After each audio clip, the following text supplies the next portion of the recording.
CARICOM leaders begin a two-day summit on a way forward for the CARICOM single market and economy. And in sport, West Indies captain Craig Brathwaite admits the team's batting was not up to par following his side's dismal performance against Bangladesh. I'm Michael Robertson. This is Caribbean in 10 for Monday, December 3. I'll be back with the details after the break.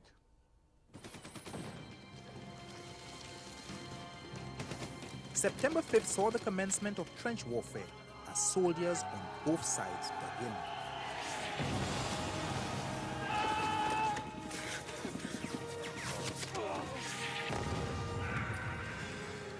November the 3rd, the United Kingdom announces that the North Sea is a military zone, effectively creating a blockade of goods into Germany.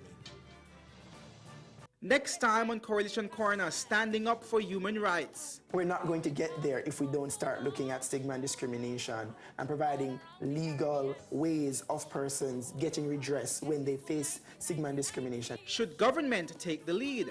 As we speak about our creating an enabling environment, it has to be government-driven. There are persons who need to access care, who need to be nurtured in care, they need to be welcomed in care. Don't miss the next Coalition Corner.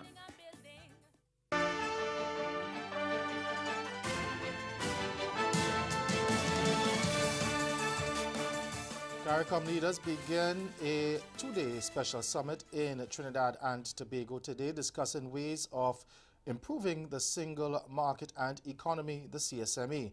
The CARICOM Secretariat says the leaders at their last summit in July recognized the need to keep focus on the CSME and agreed to have this special meeting on the issue. Secretary General Erwin LaRocque tells CMC News the meeting is wide open to review all aspects of the CSME. While the CSME has recorded progress, there is general concern about the rate of implementation of some of the decisions taken to push the initiative forward. Barbados' Prime Minister Mia Mottley, who has led responsibility for the CSME within the quasi-CARICOM cabinet, said prior to the start of the meeting that she was hoping the outcome would prove beneficial to the region. Jamaica's Entertainment Minister Olivia Grange has congratulated Jamaica's Dalton Harris on winning the X Factor talent competition in the United States or the United Kingdom last night. Now, Grange says Harris's win was a well-deserved victory for a young man with immense talent who works very hard.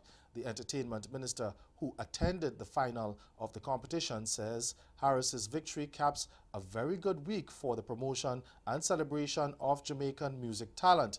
She says it comes at a time when the world is celebrating Jamaica's most important musical creation, reggae, which UNESCO has added to its list of intangible cultural treasures for humanity. Grange says another Jamaican treasure in the form of Harris, who won the local Digicel Rising Star singing competition back in 2010, has shown to the world the kind of talent produced in the island. Grenada's Prime Minister Dr. Keith Mitchell says he remains confident that an agreement will be reached within the country's trade unions regarding the payment of pension and gratuity of retiring public servants. The Grenada Union of Teachers, the GUT, has already indicated that teachers will embark on a work to rule from today to protest the move by the authorities to make deductions from the salaries of public servants involved in industrial action in support of a call for the government to significantly increase its 2% offer of pension and gratuity. The unions, including the Public Workers Union, the PWU, are seeking a 25% wage payment, which the government says it cannot afford at this time. Mitchell, who is in Trinidad attending the special two-day CARICOM summit on the single market and economy, told CMC News he was confident a solution to the impasse would be found. Last week, the authorities acknowledged that they erred with the salaries of some employees when permanent secretaries and heads of department compiled with a cabinet decision to deduct from salaries of public officers who did not work on specific days during recent industrial protest. The GUT later described the situation as having been done with malice, spite and hate, and GUT President Lyndon Lewis urged the membership to remain strong in their actions. Trinidad and Tobago's top cop Gary Griffith is giving assurances that kidnappings are not on the rise in the Twin Island Republic. This follows the successful rescue of a family of 5 from a house at South Oropouche Barrackpore yesterday morning. Police Commissioner Griffith reported that this kidnapping was not for ransom, and police are still hunting down the others behind the crime. More in this CNC3 News report. And stay with us, your Midday Sport is next.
Welcome back. It's now time for sport following the West Indies' dismal performance in the just concluded 2-test series against Bangladesh. The team's captain, Craig Brathwaite, has admitted that the batsmen were not up to the task mentally.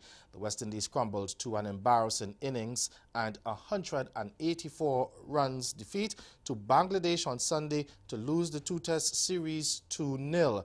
It was the first time they had lost a test series to Bangladesh in Bangladesh. Brathwaite was quoted as saying that it was very disappointing. He said, quote, "Our bowlers did a good job, but the batting let us down. Some of the shots weren't the best," end quote. The 26-year-old was appointed to lead the team in the absence of Jason Holder, who was forced to return home due to injury. But he too had an abysmal series, with the bat scoring only 22 runs in 4 innings. In the previous tour of India last month, Brathwaite made only 26 runs in 4 innings. Now, after watching the home side amass 508 in the first innings, the Windies were then dismissed for 111 and 213 in another dismal batting performance.